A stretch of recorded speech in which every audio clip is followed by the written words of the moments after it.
तो ये सवाल क्या कह रहा है आपसे कि एक त्रिभुज है ABC, इसमें एक लाइन आपने ड्रॉ की है A से, वो BC साइड को D पर कट करती है इस तरीके से कि BD और DC का रेशियो 7:9 का है। अगर एरिया ABD त्रिभुज का 84 सेंटीमीटर है तो बताना है कि जो ADC त्रिभुज है इसका एरिया क्या होगा। तो सबसे पहले इसका हम डायग्राम ड्रॉ करेंगे और डायग्राम ड्रॉ करने के बाद फिर इस सवाल को हल करेंगे। तो ये हो गया हमारा त्रिभुज जिसका नाम हमें रखना है ABC। तो यहां पर मैं लिख रहा हूं A, यहां लिख रहा हूं B और यहां लिख रहा हूं मैं C।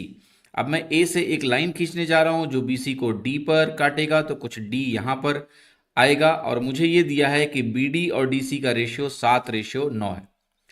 अब मुझे ABD का एरिया 84 दिया हुआ है, इसका एरिया पूछा जा रहा है।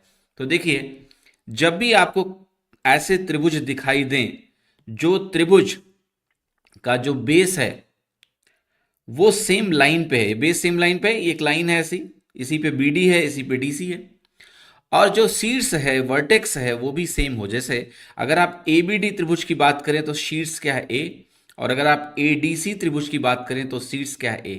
यानी अगर बेसेस एक ही रेखा पर हों और उनके शीर्ष समान होते हैं तो जो एरिया का रेशियो होता है, अनुपात होता है, वो उनके बेस के अनुपात में होता है। जैसे ABD में BD 7 है तो ADC में DC 9 है, यानी ये 7:9 का रेशियो है, तो एरिया रेशियो भी 7:9 में बनेगा। ये इसलिए होता है क्योंकि अगर आप A से एक लंब डालेंगे, अल्टीट्यूड डालेंगे इस लाइन पे BC पर, तो ये जो परपेंडिकुलर है अगर इसकी हाइट h है तो जब आप एरिया लिखोगे half into base into height, तो एक में बेस मान लिया B1 है और दूसरे में बेस हम मान लेते हैं कि B2 है, तो इंटू क्या बनेगा h।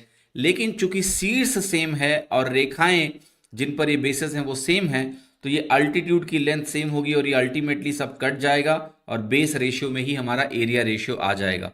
तो अगर ये वैल्यू 84 के बराबर है तो आप कहोगे कि 84 7 को करेस्पॉन्ड कर रहा है, तो 9 किसको करेस्पॉन्ड करेगा? आप कहोगे ये अगर 12 गुना है तो 9 का 12 गुना क्या होगा? 108 होगा, और 108 हमें कहाँ दिया है? ऑप्शन बी में। तो ऑप्शन